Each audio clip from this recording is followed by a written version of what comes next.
Stan that was nominated for, I believe, it was Best Makeup and Hairstyling for the Oscars.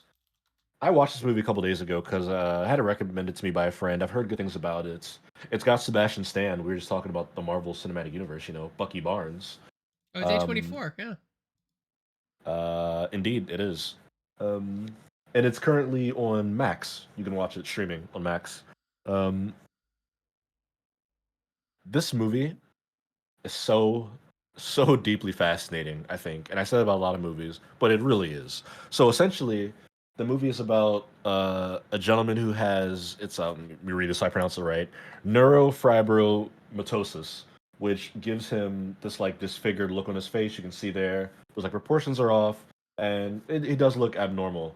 And he lives with this condition. He lives like in an apartment in the city, and he's got like a neighbor that he interacts with sometimes, but essentially he undergoes like this experimental surgery to change his appearance of his face, right? Like to get rid of the effects of his neurofibromatosis and make him look like, I guess, any average Joe, essentially. Um, and he gets it, and at first it's like, awesome. And as you can see the trailer, it's Sebastian Stan is like that character. So, Sebastian Stan, very handsome dude.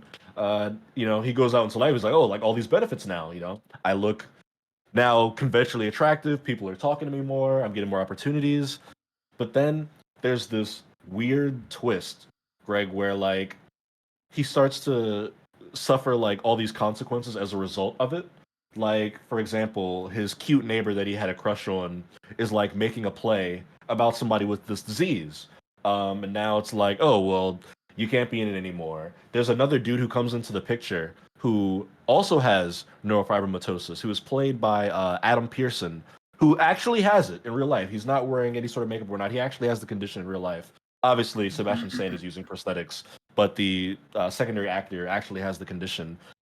He comes in and suddenly he becomes like this cool dude because while Sebastian Stan's character was very reclusive and embarrassed and ashamed of his condition, this new guy shows up and he's like a social butterfly. He's like going out to bars with people. He's making jokes, self-deprecating humor. He's funny. He's charming. Still has the same condition that like Sebastian Stan's character did, but he has a completely different like lease on life, and he's getting these opportunities that Sebastian Stan's character isn't, and it becomes like this outside looking in thing where obviously he thought the grass was greener on the other side, and now by chasing this like visual vain beauty, he's kind of like screwed himself over and it kind of damned himself out of a lot of great things that he had that he didn't realize.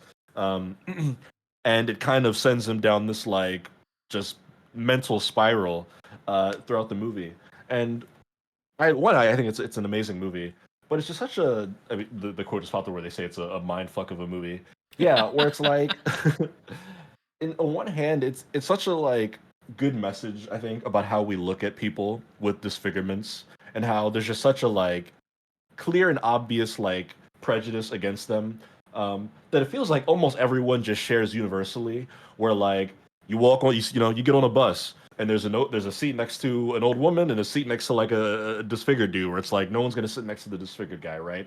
Or how you're at a bar, you're not gonna go hit on the person with the disfigurement, and it's like in the movie, it's like they're only good for playing characters that are there because they have this condition. There's a commercial that he's filming that's about being nice to your coworkers who have visual disfigurements and stuff like that. Um, Cinnamon in the chat says much love from Englandinator. What's up? So I thought that like What's up? the messages that it had for that I thought were so profound. I thought that stuff was great. I thought that Adam Pearson, as a gentleman with this condition, plays that role so well. I love him in this. He's funny. I can't really get into a lot of the stuff he does because it's kind of spoilers for the actual story of the movie. Um, but yeah, I also think it's just a good like drama that kind of turns into a thriller as it goes on. Like I said, as Sebastian Stan's character kind of goes down that mental spiral. But just a very fascinating and original concept for a movie. I'd be very curious to learn more about just the concepts, how they came up with it. It looks like it's filmed with like a 90s film camera. It's Like an got actual that. film camera that's not like a Mhm. 8K IMAX weird film camera, like an old school 80s and 90s film camera. it's got that like grain to it. Yeah, the second it started, I was like, oh, if you told me this came out in like 1994, I'd believe you. Right. I Yeah. don't know if that was like the camera or like an effect they did editing, because I know sometimes they'll trick you and it'll just be like a filter. But yeah, it has that old school look to it. Um, yeah, which again, cinema.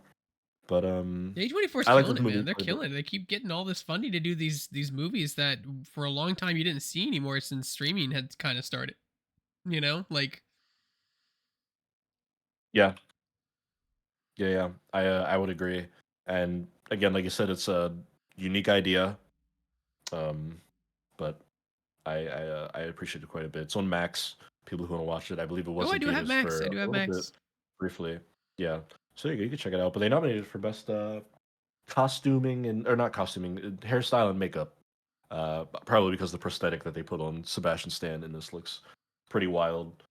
Um, Also good to see that actor uh, like get away from the Marvel stuff and like do like a drama piece. I mean, that's a big thing I think when actors you're a struggling actor, you get the big role, then you're stuck in that big role for God knows how long, and then you want to start doing real acting, right? You want to push yourself and do and that seems. And he's been in other stuff too. My wife's seen him a few things, sure, and it's good to see sure. him doing different things, you know, and stretching his acting muscles. Mhm. Yeah, I mean he is a great actor. I think. I mean I love him as Bucky Barnes, but he's also really good in other stuff when he pops up. We mentioned he got nominated for The Apprentice, which I mean he plays Donald Trump in that movie, so not this one specifically, but yeah, he's definitely spreading his wings and doing a whole bunch of other projects.